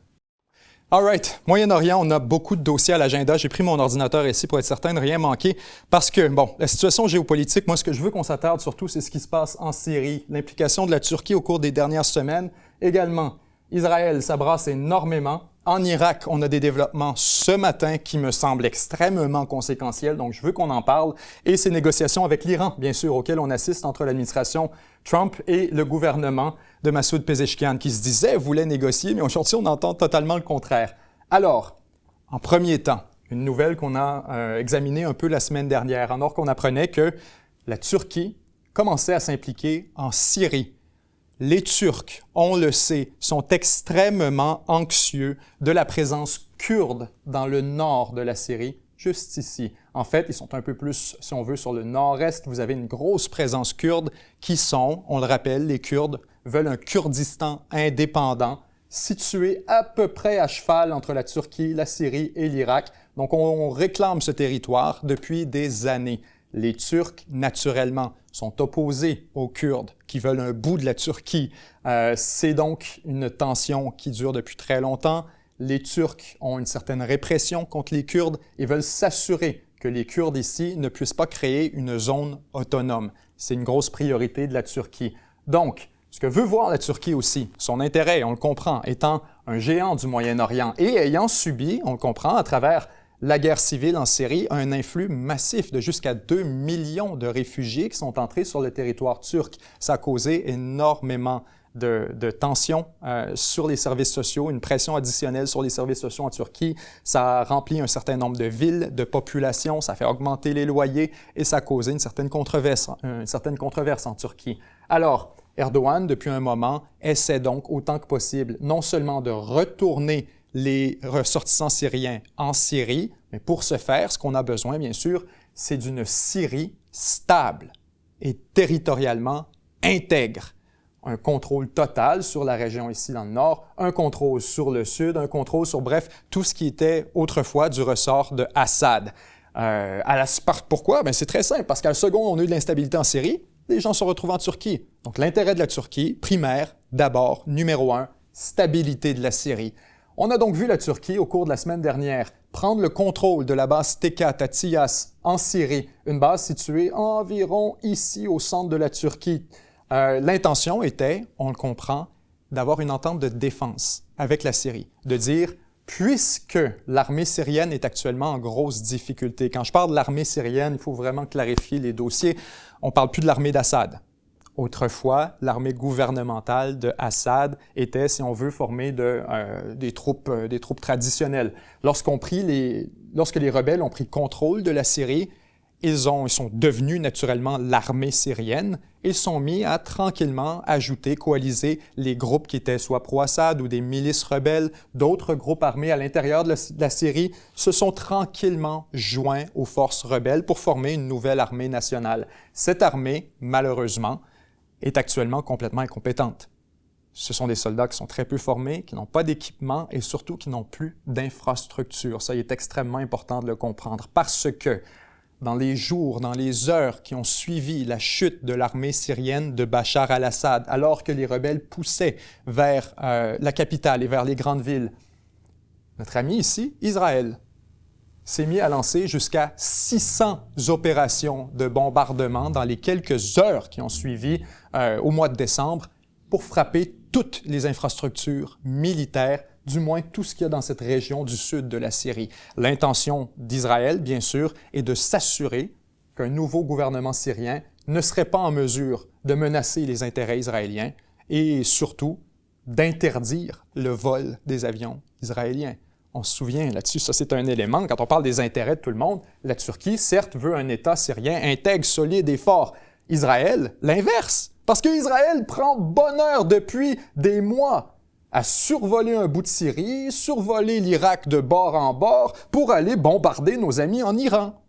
Alors, ce que fait Israël en ce moment, et ce qu'elle a fait depuis plusieurs semaines, c'est de détruire tout ce qu'on a d'infrastructures militaires pour s'assurer que, 1, l'armée syrienne ne puisse pas les utiliser, et 2, que les Turcs ne puissent pas les utiliser. Et cette semaine, donc, nouvelle qui a été reprise notamment par les journaux iraniens, alors que les Israéliens, ont multiplié de nouvelles attaques en Syrie, encore une fois avec l'objectif d'empêcher la Turquie de prendre contrôle de ses installations, alors qu'on sait que la Turquie est actuellement en négociation avec la Syrie pour un accord de défense, pour dire on va prendre en charge votre espace aérien, ce qui veut dire que si un avion israélien passe ici, bien on va l'abattre. Vous allez pouvoir récupérer un espace aérien souverain. Et en échange, nous, tout ce qu'on demande, c'est qu'on en finisse avec cette influence kurde. La volonté de la Turquie, bien sûr, c'est de s'assurer que cette Syrie demeure Syrie. S'il fallait que les rebelles en Syrie, attaqués par Israël, attaqués par les Alaouites ici dans la région sous le long de la Syrie, des militants pro-Assad qui sont toujours loyalistes, vous avez au Liban, le Hezbollah, vous avez beaucoup d'influences pro-Assad ici, qui se mettent à gruger des petits bouts de Syrie et faire chier les nouveaux rebelles en Syrie. Alors la Turquie voit ça aller et se dit on veut s'assurer que vous ayez le contrôle sur l'entièreté du territoire, sans quoi, naturellement, s'il faut que vous vous battiez avec tout le monde puis que vous ne contrôlez pas le pays, ce qui va arriver, c'est qu'il va se former un Kurdistan indépendant ici. C'est que les Kurdes qui contrôlent ce territoire en ce moment vont continuer à le contrôler. Et s'ils le contrôlent au moment où on se parle, c'est notamment en raison de la forte présence américaine juste ici. Les Américains sont encore présents et appuient les Kurdes. Donc, si vous êtes le nouveau gouvernement syrien, les rebelles, si vous êtes, on devrait, je ne sais plus comment les appeler, est-ce que c'est encore des rebelles ou on va l'appeler le gouvernement syrien, au point où on en est. Donc, si vous êtes le gouvernement syrien, naturellement, vous voulez vous débarrasser des Kurdes. Naturellement. Et vous voulez une garantie de sécurité. Quelqu'un doit vous aider. On apprend aujourd'hui que les Américains s'apprêtent à quitter.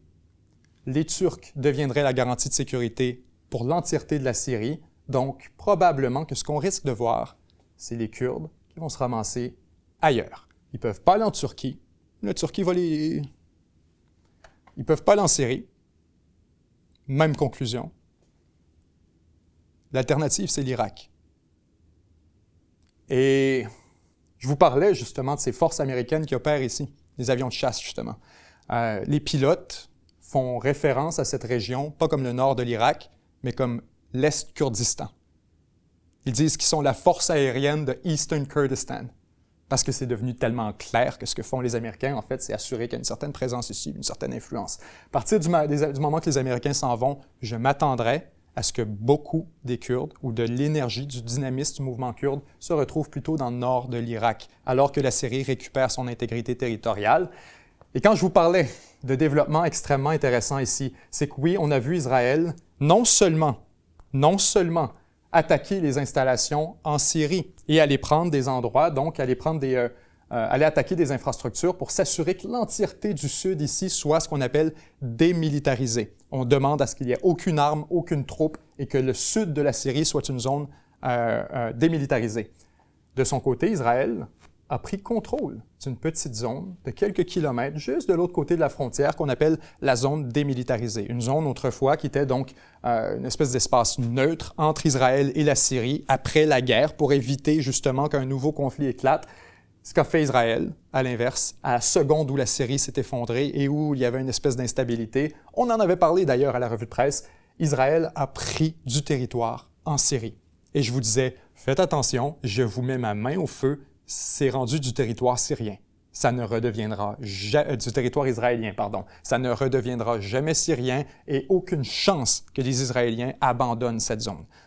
Donc, ce qu'on voit aujourd'hui, c'est exactement ça. Les Israéliens sont en train de s'installer dans la zone démilitarisée en la militarisant avec des points forts, avec des tanks, avec des fortifications pour bloquer la Syrie un peu plus loin à l'intérieur de son territoire et créer une zone tampon. Gros point pour ce qui est d'Israël. Deuxième chose qu'on est en train d'assister ici, maintenant dans la zone de Gaza, dans la bande de Gaza que vous voyez juste ici, on avait entendu parler au cours des dernières semaines de l'intention d'Israël de profiter du contexte régional hautement favorable pour faire une percée, encore une fois, à Gaza. Et cette fois, on nous disait qu'on visait la conquête territoriale, donc l'administration de la bande de Gaza. C'est toujours le plan. Au moment où on se parle, Israël a lancé déjà les opérations militaires pour diviser la bande de Gaza en deux. Si on veut regarder à quel endroit, vous voyez ici cette petite indentation vers l'intérieur de Gaza. C'est à peu près ici qu'on va scinder Gaza en deux. Vous avez d'un côté, au sud, la ville de Rafah, ensuite Al-Younes, un peu plus haut, si vous montez, vous avez Gaza City. Donc, on va couper directement juste au-dessus de Rafah. L'intention, pour ce qui est d'Israël, c'est donc d'évacuer les Palestiniens en Égypte. Les Égyptiens, je vous dis, ça a brassé énormément cette semaine au Moyen-Orient.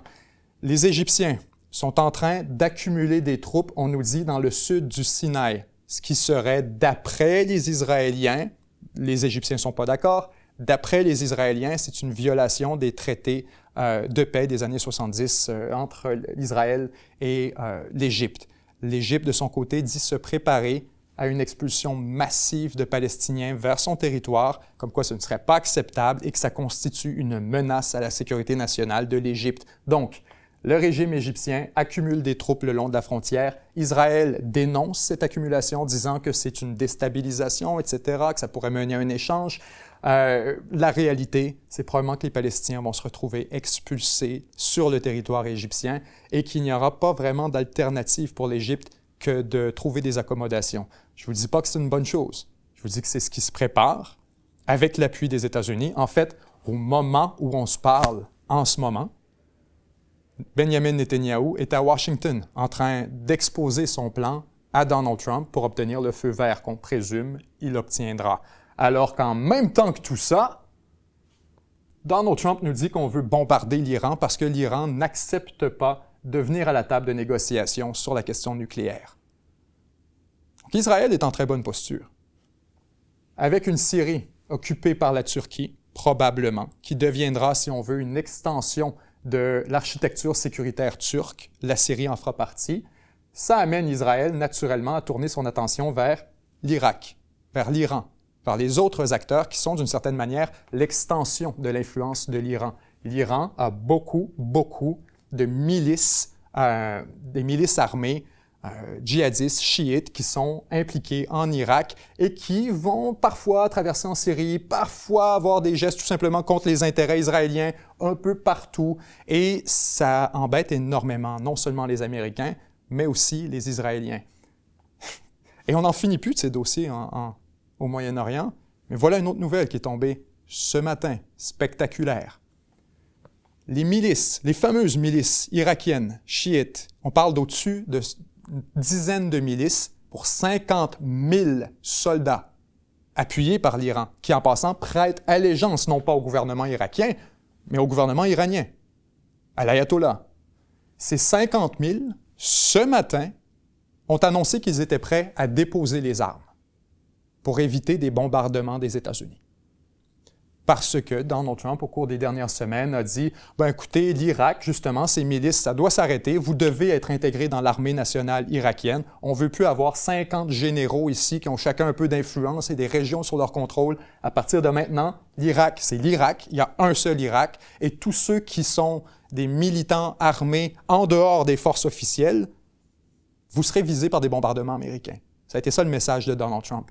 Réponse des milices irakiennes. OK. On arrête. On dépose les armes.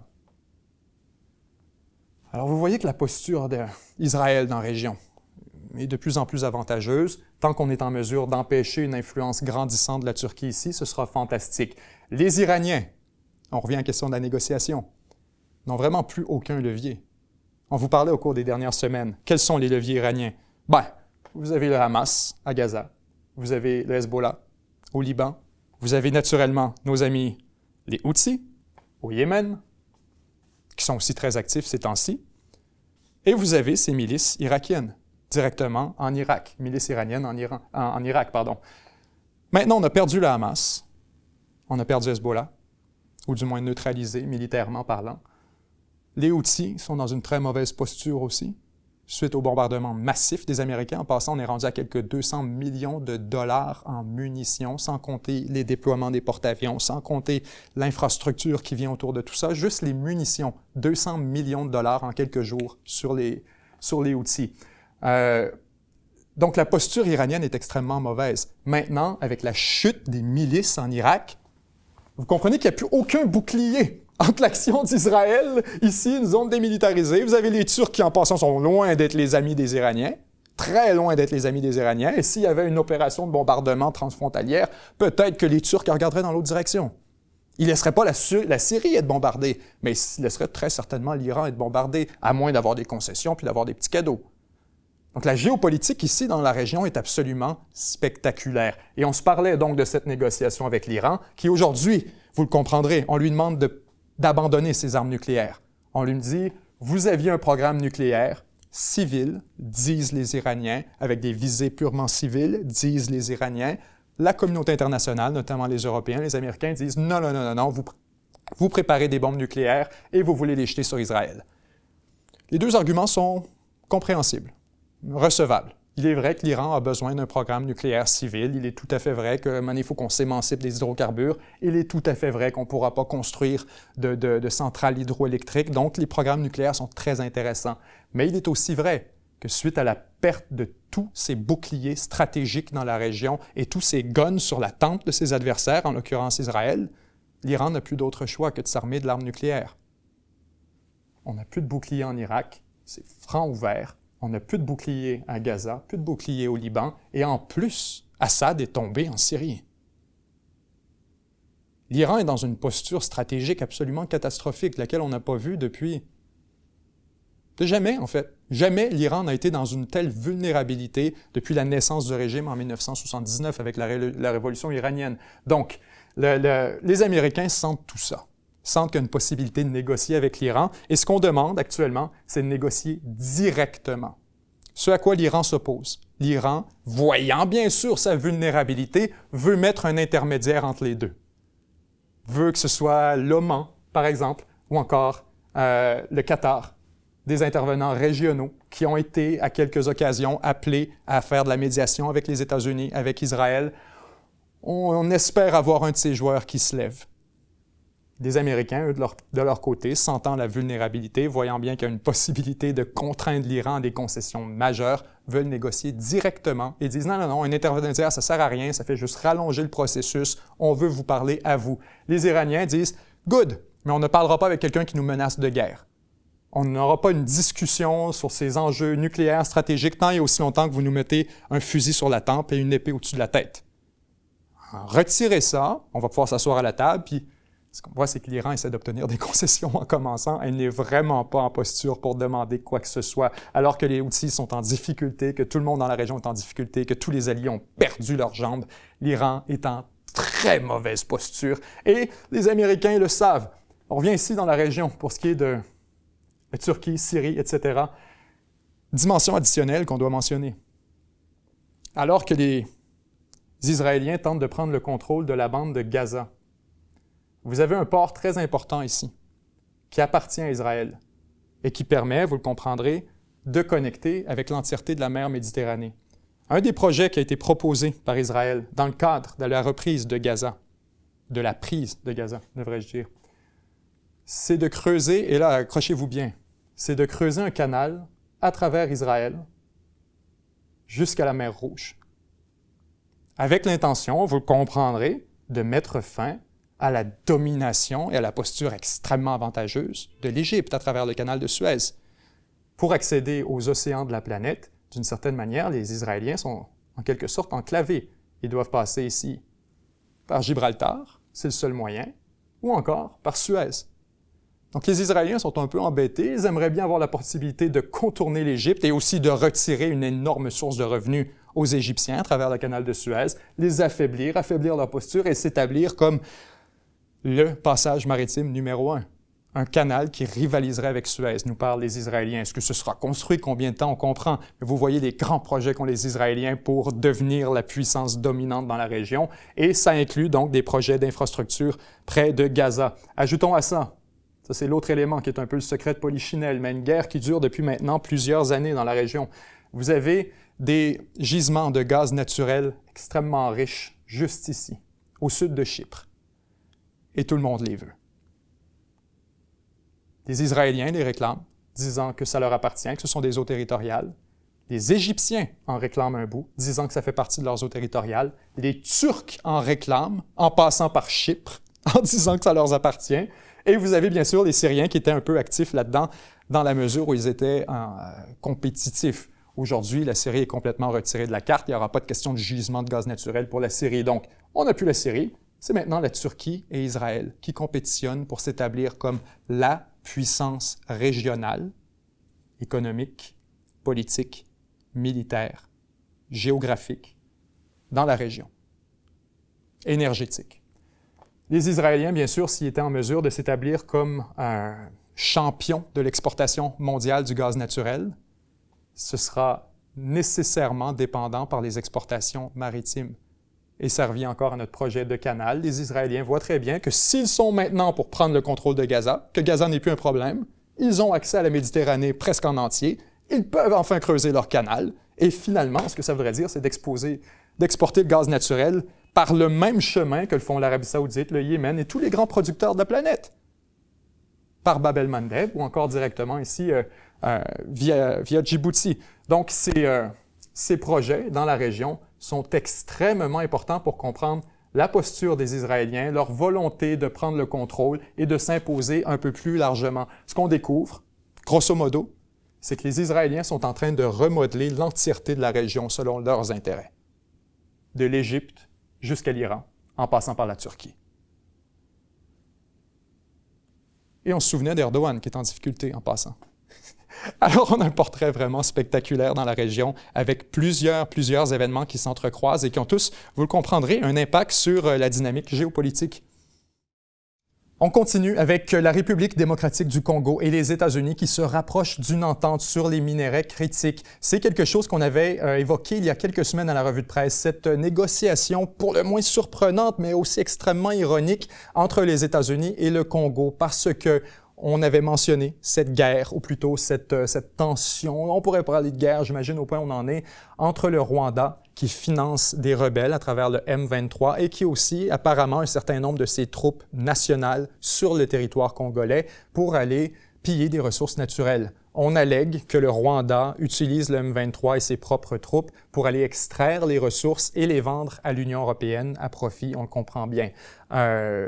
Les Congolais, la République démocratique du Congo, le régime de Kinshasa, est extrêmement scandalisé. Il appelle à une aide de la communauté internationale et bien sûr, puisque le Rwanda est un ami de l'Europe, puisque les minerais et les métaux critiques se retrouvent en Europe, tout le monde regarde un peu dans l'autre direction. Malgré qu'on a vu un peu de mouvement cette semaine, notamment sur la Commission européenne, le Parlement européen, pardon, qui avait voté une résolution il y a quelques semaines en fait, pour mettre fin à ce mémorandum, cette entente avec le Congo, avec le Rwanda, pardon.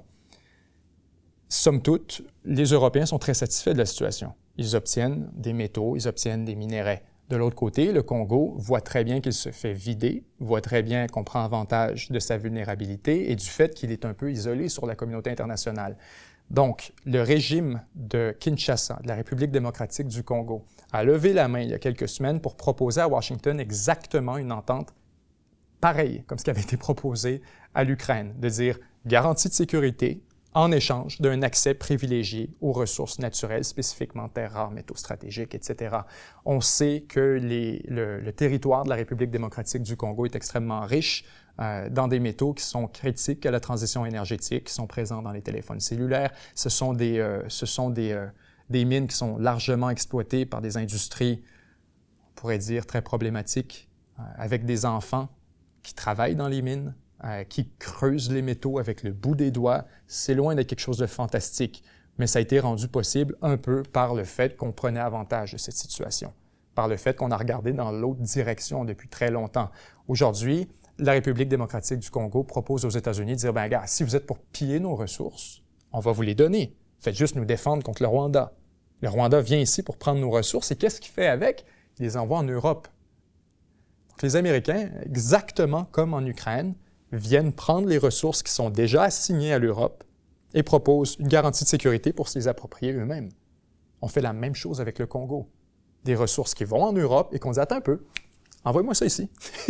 On va te défendre, on va les prendre, nous, ces ressources naturelles. » Alors, à deux endroits, simultanément, et en Ukraine et au Congo, les Américains sont en train de voler des ressources naturelles. Oui, du Congo et de l'Ukraine, mais accessoirement aussi de l'Europe. Cette tension entre l'Europe et les États-Unis, au niveau stratégique, géopolitique, elle dépasse largement juste le « t'as dit quelque chose que j'aime pas ». C'est aussi « t'es en train de piler dans mes plates-bandes. T'es en train de prendre ce qui me revenait. » C'est un peu comme si les Américains, il y a 15, 20 ans, auraient été impliqués, par exemple, dans le Sahel. Il était très bien compris de tout le monde que c'était la sphère d'influence de la France, que juste la France avait le droit d'être active économiquement, industriellement dans cette région. Lorsque tout ça est tombé, ben là, les règles changent. Pour ce qui est du Congo, c'est un peu la même chose. Alors qu'on avait une région qui était un peu... On s'entendait que les Américains étaient sortis de cet espace. Aujourd'hui, ils sont prêts à y retourner en échange d'une garantie de sécurité, de prendre quelque chose pour eux-mêmes. Et naturellement, ça met de la pression additionnelle sur l'Europe. Alors, à deux endroits, on a une espèce de confrontation entre l'Europe et les États-Unis pour s'approprier des ressources naturelles qui ne leur appartiennent pas, mais qui sont absolument critiques et essentielles, névralgiques, dans la chaîne de production, qu'elle soit industrielle, commerciale, peu importe. Tout le monde en a besoin. La Hongrie se retire de la Cour pénale internationale. On avait parlé encore une fois aussi à la revue de presse il y a quelques semaines de ce mandat d'arrêt qui avait été émis contre Benjamin Netanyahou, en fait, premier ministre israélien. C'était bien sûr, ça avait fait grand bruit à ce moment alors que plusieurs se disaient « Mais c'est une question de jours alors avant que Benjamin Netanyahou soit derrière les barreaux avec un jumpsuit orange et des menottes aux mains. » C'est pas aussi simple. Et c'est un peu ce qu'on mentionnait. Alors que je vous disais, vous savez, la Cour pénale internationale vient un peu de se tirer dans le pied en émettant un mandat qu'elle sait très bien impossible à appliquer. parce que ça met tous les pays qui allaient recevoir ensuite Netanyahou sur une visite diplomatique, une visite d'État, dans une très mauvaise posture, alors qu'ils doivent essentiellement choisir entre recevoir un chef d'État étranger, dignement et décemment, et l'arrêter à la seconde où il débarque de son avion à l'aéroport. Ça, c'était l'ordre qui a été émis par la Cour pénale internationale, c'est-à-dire que tous les membres doivent arrêter, appliquer les mandats d'arrêt. Pour ce qui est de Netanyahou, il était clair que personne n'allait arrêter le premier ministre israélien. Et je vous avais expliqué pourquoi aussi dans la revue de presse, à dire attention, c'est un acte de guerre. C'est très grave. On n'arrête pas quelqu'un. Vous faites quoi avec Netanyahou une fois que vous l'avez? Vous le mettez au cachot. Et vous le nourrissez des repas de prison, je veux dire, dans 2 jours. Le Mossad, les forces spéciales israéliennes, le Shin Bet vont sortir Netanyahou de votre prison, je vous le garantis. C'est un acte de guerre. Et donc, il était clair depuis le début que personne n'allait appliquer ce mandat d'arrêt. Et un peu comme le faisait Poutine, Netanyahou, tout ce que ça faisait, c'était le mettre dans une mauvaise posture lui aussi, à dire « je ne veux pas embarrasser mes alliés.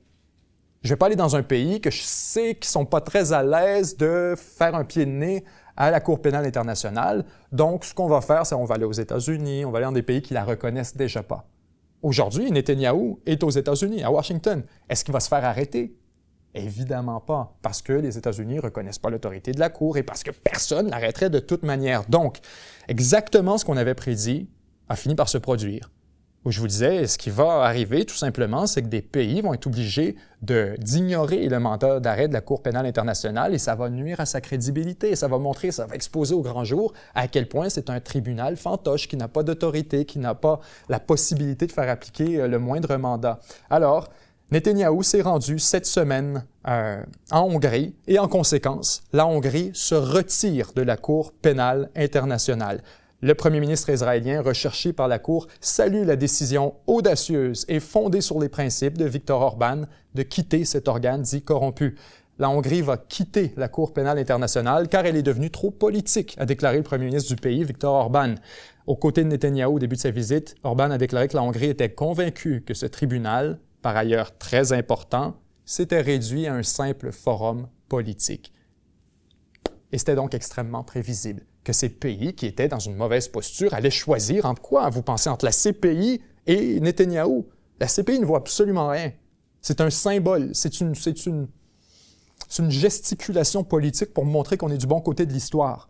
Si ça devient embarrassant puis moindrement contraignant, les gens vont tout simplement l'abandonner, comme les Américains ont abandonné l'UNWRA, comme ils ont abandonné l'organisation, sont sur le point d'abandonner l'Organisation mondiale du commerce et abandonner tout un ensemble de ces grandes organisations internationales qui étaient, au bout de la ligne, symboliques. On émet un jugement en espérant, et c'est pourquoi plusieurs parlaient de la Cour pénale internationale comme étant de la Cour africaine internationale ou de la Cour pénale africaine, parce que les seuls qu'on était en mesure d'arrêter, sans qu'il y ait justement une guerre qui était déclenchée en conséquence, absolument, on va aller arrêter le premier ministre ou le président de l'Angola. So what? Qu'est-ce que tu vas faire? Se retirer de la CPI? On va l'arrêter pareil. Donc, les pays africains là-dessus, les Africains qui nous regardent, je vous comprends de plaindre ce 2 poids, 2 mesures et je vous comprends d'être insulté profondément parce que c'est ce que c'est une insulte. Quand on dit, vos présidents à vous, on en fera bien ce qu'on veut, c'est pas des vrais présidents, mais nos présidents à nous, puis nos premiers ministres, si jamais on a un mandat contre un des nôtres, on va juste l'ignorer. Tout simplement. Alors, il y a quelque chose là-dessus d'autrement hypocrite et c'est l'hypocrisie de la Cour pénale internationale qui est exposée au grand jour, de la même manière où on pouvait prévoir il y a plusieurs mois que ça allait se produire. Maintenant, imaginez Netanyahou qui allait rencontrer Pierre Poilievre ou Mark Carney ou peu importe quel premier ministre du Canada on se retrouvera par avoir après le 28 avril, le jour de l'élection. Probablement que ce serait la même chose. Est-ce que Mark Carney va faire arrêter Benjamin Netanyahou au jour 1? Absolument pas. Alors, merci d'avoir été là, tout le monde, cette semaine. Je voulais qu'on fasse un petit moment sur Marine Le Pen condamnée. Je pense qu'on va avoir l'opportunité d'y revenir au cours des prochaines semaines. Le cas en tant que tel, il est bien compris de la plupart d'entre vous, cette question de malversation entre le Rassemblement national à l'échelle française et le Parti européen. On aurait pris de l'argent destiné au Parti européen pour payer des employés du parti à l'échelle nationale française. Donc, ce serait un détournement de fonds qui disqualifierait Mme Le Pen pour la prochaine élection présidentielle. Maintenant, bien sûr, cette cause sera portée en appel, on le comprend, et on a su très récemment que la cause devrait être entendue avant l'élection présidentielle de 2027, qui, bien sûr, on le comprend, était la principale inquiétude des partisans du Rassemblement national. Ce qu'on veut, c'est avoir la possibilité de présenter Marine Le Pen, alors qu'actuellement, sachant qu'Emmanuel Macron ne peut pas se représenter pour une troisième fois, Marine Le Pen est actuellement, si on veut, la présumée meneuse de l'élection présidentielle, de la prochaine élection présidentielle en France. On a bien sûr la possibilité de remplacer par un autre candidat. Certains allument déjà la possibilité d'installer Jordan Bardella à la place de Mme Le Pen. On sait que M. Bardella a eu un certain succès lors de la campagne législative. Est-ce que ça veut nécessairement dire que ça se transférerait vers la présidence? Très curieux. Chose est sûre, il serait bien naïf de disqualifier le Rassemblement national et la possibilité de la montée de l'extrême droite en France, tout simplement parce que Marine Le Pen n'est pas à la tête du parti.